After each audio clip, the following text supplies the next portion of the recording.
देखिए, जो पहली बात आपने पूछी कि भारतीय जनता पार्टी हार की ओर जाती दिख रही है, तो इस बात से मैं पूरी तरह सहमत नहीं हूँ।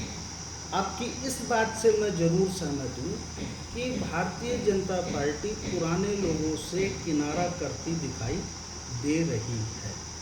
तो इस विषय में नगर निगम चुनाव में किसी एक अखबार का विश्लेषण मैंने पढ़ा था। उसमें यह था कि पीढ़ी परिवर्तन की चाह में दोराहे पर खड़ी भारतीय जनता पार्टी भाजपा। अब दिक्कत यह है कि जो पुराने लोग हैं वो संघर्ष किए हुए लोग हैं, तपे तपाए लोग हैं, पार्टी की रीति नीति को जानने और मानने वाले लोग हैं, सक्षम लोग हैं जिनके कंधों पर भारतीय जनता पार्टी ने सफलता के मार्ग को चुना। पर अब ऐसी क्या बात है कि भारतीय जनता पार्टी उन्हें छोड़ करके और नए लोगों को लेना चाहती है और उनको तिरस्कृत कर रही है। तो इसमें भी मुझे ये समझ में आता है, मैं उदाहरण देना चाहूँगा कि युवक कांग्रेस के नाम पर जब संजय गांधी के समय कांग्रेस ने पुरानी कांग्रेस को तिलांजलि दे करके और युवाओं को आगे बढ़ाने की सोची, तो हर कोई घुस आया और जो कांग्रेस का तपा तपाया नेतृत्व था वो बाहर निकल गया, समर्पित नेतृत्व था वो बाहर निकल गया। उसका दंश कांग्रेस आज तक भुगत रही और पराभव की ओर चली गई है। वही गलती भारतीय जनता पार्टी भी कर रही है। नयों को लो, नई ऊर्जा को आप लो। संसार में जितनी क्रांतियाँ हुई है युवाओं के कंधों पर हुई है। युवाओं में ऊर्जा होती है, जोश होता है, कुछ नया करने की तमन्ना होती है। पर ऐसा भी नहीं कि अपने अनुभवी लोगों को आप घर बैठा दो। एक बारात का किस्सा मुझे याद आता है कि बारात जानी थी और लड़की वालों ने कहा कि बारात में केवल लड़के आने चाहिए, बुज़ुर्ग नहीं आना चाहिए। फिर भी एक बुज़ुर्ग को कैसे करके वो लोग बारात में ले गए। वहाँ गई तो वहाँ लड़की वालों ने इस बारातियों के सामने एक प्रश्न रखा कि रस्सी जल जाए पर उसकी ऐंठन ना जाए, ऐसा करके बताओ। अब सब नए उत्साही लड़के थे, नए सब उत्साही लोग थे, उनको कुछ सूझा नहीं कि ऐसा कैसा करें। हज़ार तरह के जवाब दिए उनने, पर वो बात नहीं हुई कि रस्सी जल भी जाए और उसकी बल भी ना जाए। थक हार करके जो चोरी से एक बुज़ुर्ग को वो अपने साथ लेकर के गए थे, उसके पास गए कि ऐसा धर्म संकट आ गया है और ऐसी बात सामने आ रही है, क्या करें।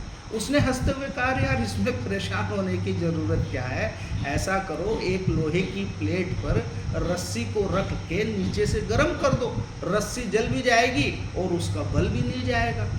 तो प्रैक्टिकल जिनके पास है उनको आप अपने से दूर कर रहे हो। अब इससे क्या हो रहा है, उनके परिवार की जो नई पीढ़ी आ रही है वो जब अपने बुजुर्गों का अपमान देख रही है तो वो आपके संगठन से भी दूर होती जा रही है।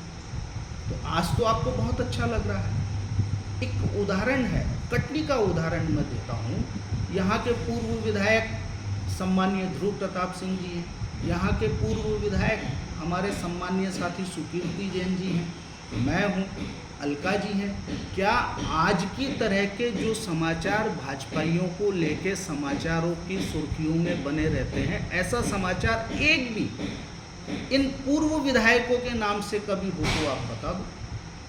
तो ये कौन सी पीढ़ी को हम आगे ला रहे हैं, कौन सी पीढ़ी को हम अपने साथ जोड़ रहे हैं, कौन सी पीढ़ी को हम उनके कंधों पर सवार होकर काम करना चाह रहे हैं, जिनके कंधों पर सवार होकर आगे पराभव दिख रहा है।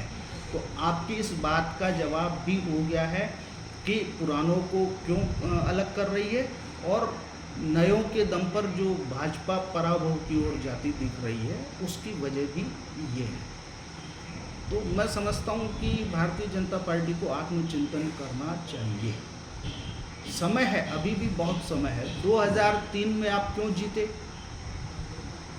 2008 में रिपीट होकर के आप क्यों जीते, कार्यकर्ताओं की दम पर जीते।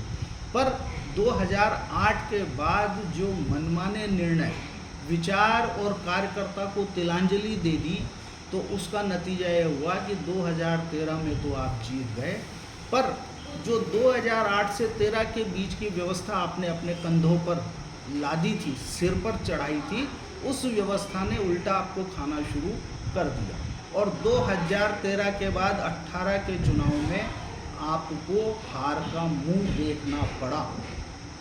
और अभी तो जो चारों तरफ के संकेत आ रहे हैं, संदेश हैं, वो कहीं ना कहीं चिंता को बढ़ाने वाले हैं। 2023 मतलब जनता का भी मानना है और सब तरफ से संदेश यह है कि 2018 से कठिन 2023 भारतीय जनता पार्टी के लिए है।